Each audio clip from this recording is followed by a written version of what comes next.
Bienvenidos a nuestro sector de Psicología Deportiva aquí en Clínica de Campeones, junto a nuestro invitado, como siempre, el psicólogo deportivo Jaime Gómez, psicólogo deportivo de la casa. Bienvenido, Jaime, ¿cómo estás? ¿Qué tal, César? Un gusto estar en el programa. Bienvenido, muchas gracias. Hoy hablaremos del entrenamiento psicológico en gimnastas. Y bueno, Jaime, la gimnasia es un deporte apasionante, pero con varios riesgos. Triples, cuádruples, saltos mortales, flexibilidad ilimitada. ¿Cómo debe trabajar este tipo de atletas en la parte psicológica? Que va contradiciendo la gravedad, ¿no es cierto? Mira, César, yo añadiría una diferencia más de lo que es en general todos los deportes.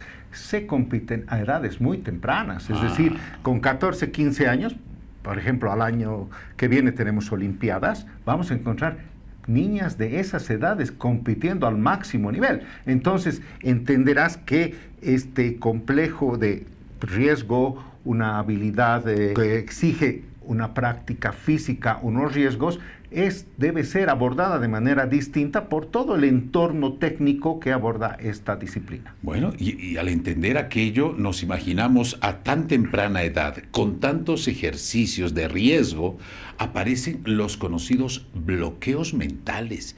¿Qué son los bloqueos mentales? ¿De qué manera perjudican al gimnasta? Mira, César, hay que entender que muchos deportes, cuando se prepara el deportista, tiene que tener un nivel de activación muy alto. En la gimnasia no. En la gimnasia buscamos un intermedio porque la activación alta, esa generación de una rigidez muscular puede causar lesiones. Entonces, un gimnasta tiene que tender a estar más relajado por esa flexibilidad, por poder caer de una manera más adecuada, y un exceso de tensión puede ser negativo. Ahora tú me hablas del bloqueo. ¿Qué sucede en el bloqueo? Repetimos, son gente de edades muy pequeñas. Ante la tensión de una competencia tan grande y una edad corta a la hora de enfrentar un estrés competitivo tan alto, puede ser que la persona no pueda ejecutar aquello para lo que ha entrenado. Fíjate que en esto la práctica busca muchos automatismos, y el bloqueo es en ese momento que no sabes qué hacer y, fíjate, compiten minutos y todo lo que has entrenado en años se va al tacho.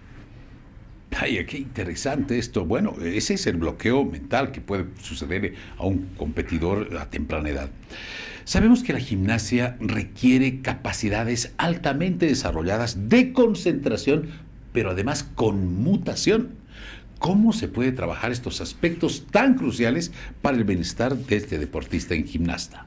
Primero, y muchos entrenadores, yo he conversado con algunos de ellos, lo conocen, no hay que estar con arengas, ni impulsando, ni motivando para generar un nivel de activación alto. Es decir, estas personas tienen que estar más bien relajadas, ¿ya? Eso es muy importante. Segundo, estas dos habilidades que me hablas se tienen que entrenar, ¿no?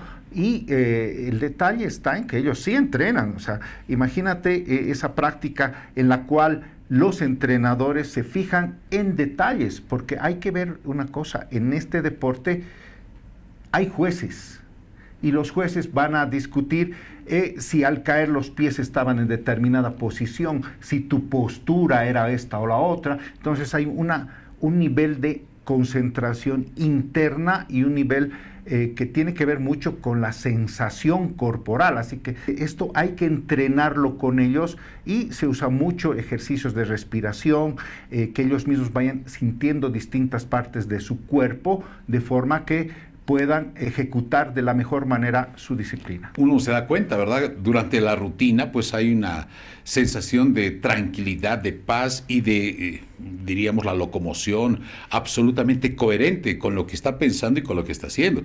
Pero cuando termina la rutina, de repente sientes una respiración un tanto agitada después de que ha pasado su rutina. Eso seguramente sucede, ¿no es cierto? Sí, y parte del entrenamiento con estos deportistas es el trabajo de la respiración. Cuando, por ejemplo, en las técnicas de relajación que yo enseño, suena tonto decirle, pero esto es así: te voy a enseñar a respirar. Nadie ha pasado clases de respiración, pero los deportistas, cuando nos concentramos mucho, tendemos a dejar de respirar. quedarte así. Y ese rato, esa expresión. Imagínate que uno de los combustibles del músculo es el oxígeno. También se habla de la capacidad de anticipación. ¿A qué se refieren con esto? ¿Qué es y cómo trabajar con esta capacidad de anticipación? Mira, César, la capacidad de anticipación está presente en muchos deportes, pero de forma distinta, ¿no? ¿Qué implica anticiparse? Es que tu cerebro sepa predecir qué va a suceder después. Cuando jugamos deportes de equipo, la anticipación es saber dónde va a pasar el balón, dónde se va a mover el otro equipo. Esa es una anticipación externa, entonces es muy, muy visual, ¿ya? En este caso, la anticipación tiene que ver con la sensomotricidad, o sea, mi cerebro tiene que saber interpretar las señales de mi cuerpo para ver dónde va a suceder la siguiente acción. Fíjate cuando hacen un triple mortal y la persona está en el aire, ellos ya saben cómo van a terminar y en qué posición. Su cerebro, en el constante entrenamiento para automatizar eso, tiene ese efecto. Nuestro cerebro está diseñado para anticiparnos a los riesgos, entonces él puede ubicarse y saber dónde van a caer cuando si tú te imaginas hacer aquello, no sabes ni siquiera en qué posición llegarás al suelo, ¿no? Entonces es una capacidad muy importante porque eso le ayuda al deportista a evitar futuras lesiones por caer mal, por no haber preveído que una acción puede pues caer mal, por ejemplo, ¿no? Totalmente, totalmente. Bueno, la parte psicológica en todas las actividades deportivas es importante, pero estamos dándonos cuenta de algo mucho más importante aún, sobre todo en esta especialidad, que es la gimnasia, además de la concentración, la anticipación, lo que nos decía el doctor. Finalmente, doctor, ¿cómo se debería trabajar la tensión emocional, sobre todo en niños, cuando practican la gimnasia, doctor? Mira, yo he conocido la experiencia, por ejemplo, de las campeonas olímpicas de hace unas 3 Olimpiadas, ellas españolas, que estaban pues entre los 14 y los 16, 17 años, ¿no?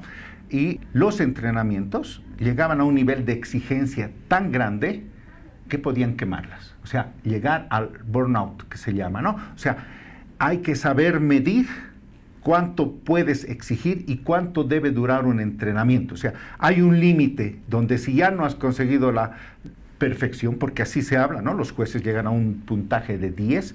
Cuando ya estamos llegando a eso y tú quieres seguir jalando la cuerda de la guitarra para que suene mejor, hay que saber que si jalas más, la puedes romper. Y eso es la presión, implican respuestas emocionales, ¿ya? Entonces, no exijamos tanto.